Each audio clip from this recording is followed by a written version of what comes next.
Hello दोस्तों, welcome my YouTube channel में मेरा आप सभी का स्वागत करता हूं। आप सभी को मेरे इस नए ब्लॉग में स्वागत। आप बने रहिए इस नए ब्लॉग में। आप कुछ वीडियो को कुछ खास जानकारी देना चाह रहा हूं। आप बने रहिए इस ब्लॉग के एंड तक और फिर देखते हैं आपको खास जानकारी क्या दे रहे हैं। तो बने रहिए इस नए ब्लॉग में।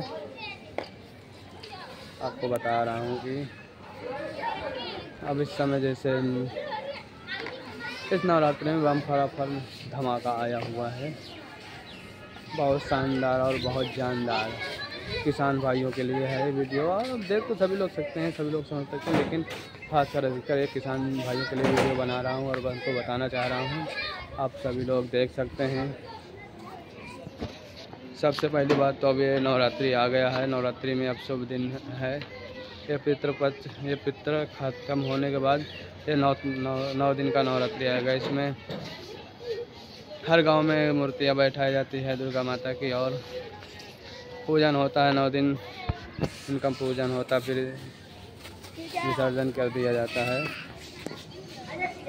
और इस नए बम्पर ऑफर धमाका की बात करें तो मैं बताना चाह रहा हूँ इन किसान भाइयों के लिए सोनालिका ट्रैक्टर, जैसे सोनालिका ट्रैक्टर नया बम्पर ऑफर धमाका लाया है। तो कोई बात नहीं, आने दो। तो हमारे इस नवरात्रि में जो किसान भाई और सभी लोग लेना चाहते हैं, ख़रीदना चाहते हैं, तो मेरी सलाह तो यही है, आप सोनालिका 740 ख़रीदें और इसके ऊपर भी जितना ख़रीद सकते हैं वही ख़रीदें। इससे नीचे मत ख़रीदें, क्योंकि इससे नीचे ख़रीदेंगे तो सारा काम नहीं हो पाएंगे और चल नहीं पाएंगे। इसलिए मेरा कहना है कि सोनालिका 740 बहुत बढ़िया ट्रैक्टर है। मैं भी इसको चलाया हूँ 2-3 साल और बहुत मस्त चलता है, बहुत जानदार चलता है। स्टीयरिंग पावर स्टीयरिंग जैसे पानी की तरह चलता है, बहुत मस्त। तो इसलिए मेरे किसान भाइयों से अपील है कि आप तो जब भी खरीदें तो सोनालिका 740 खरीदें। और बहुत जैसे बदलने का मूड है तो ऐसा 380 है, ऐसा 380 इसके ऊपर कोई भी ले सकते हैं।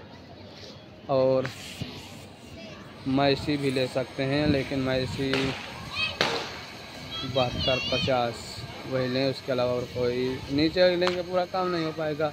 उससे आगे जितने कम से कम 50-80 के लें तो उससे सारे काम हो जाएंगे, छोटे बड़े सारे काम हो जाएंगे। छोटा लेंगे छोटा काम होगा, बड़ा काम होगा नहीं।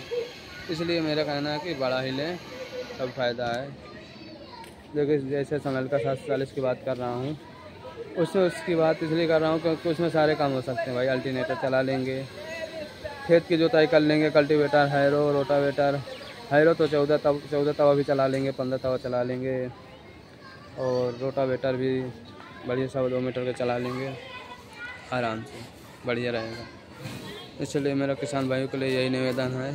और हाँ, एक ख़ास जानकारी और देना चाह रहा हूँ, क्योंकि अब मौसम चेंज हो रहा है और जैसे जैसे नज़दीक आ रही हैं धान की फसल कटने वाली है।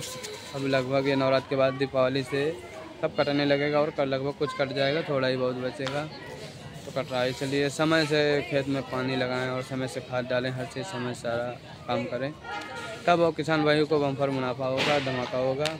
नहीं तो क्या है, कहीं घास खड़ी है, कहीं कुछ है, कि ठीक से ध्यान नहीं देंगे तो क्या होगा, यही होगा।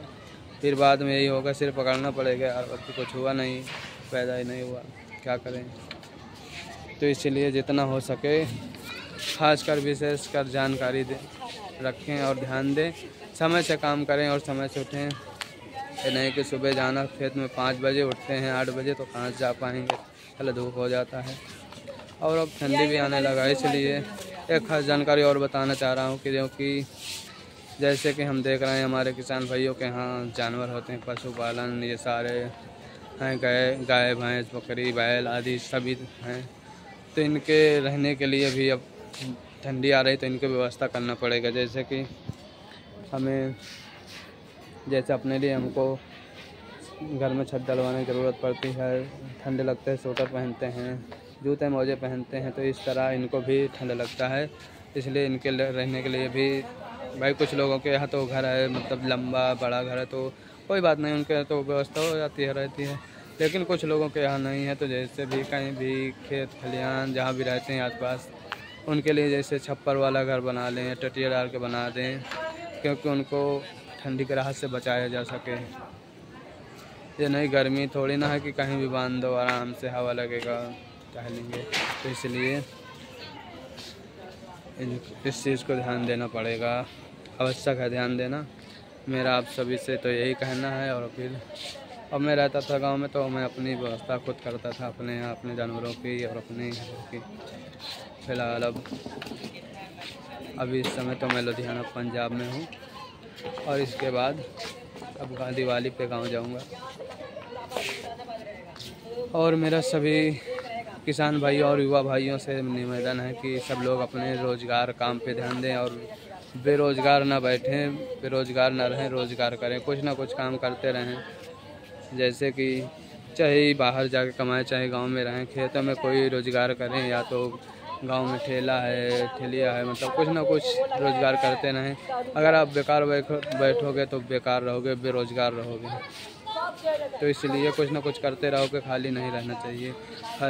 खाली रहोगे तो कोई नहीं पूछेगा, पैसा है तो सब कोई पूछता है। इसलिए मेरा सभी से कहना है कि कुछ ना कुछ कोई ना कोई काम करो, काम ऐसा करो कि जिससे 10 पैसे आएँ।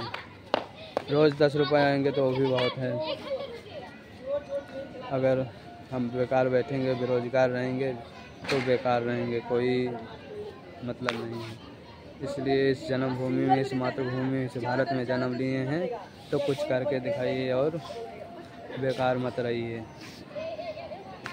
इसलिए मेरा यही कहना है आप सभी से कि सब लोग काम करते रहिए और 10 रुपये चाहे रोज़ कमाइए, लेकिन कमाइए। बेकार बैठोगे तो कोई नहीं पूछेगा। जब 10 रुपये जेब में रहेंगे तो 10 आदमी पीछे घूमेंगे। चमन्नी जेब में नहीं है तो अठन्नी के लिए कोई नहीं पूछेगा। इसलिए मेरा यही कहना है सभी लोग आप पैसे कमाइए, चाहे 10 रुपये रोज़ कमाइए। 10 रुपये का मतलब आप खुद समझदार हैं और समझते हैं, फिर इसी तरह काम करते रहिए। और अब मैं इस वीडियो को यहीं से एंड करता हूँ। आपको मिलता हूँ इस अगले नए ब्लॉग में। आप बने रहिए मेरे इस एंड ब्लॉग तक, अगले ब्लॉग का इंतज़ार कीजिए। इस मेरे मौर्या जी 9865 यूट्यूब चैनल को लाइक और सब्सक्राइब कीजिए, और कमेंट में भी लिखिए वीडियो कैसा लगा। दोस्तों मिलते हैं अब आपको अगले नए ब्लॉग में। वीडियो यहीं से एंड। जय हिंद, जय भारत।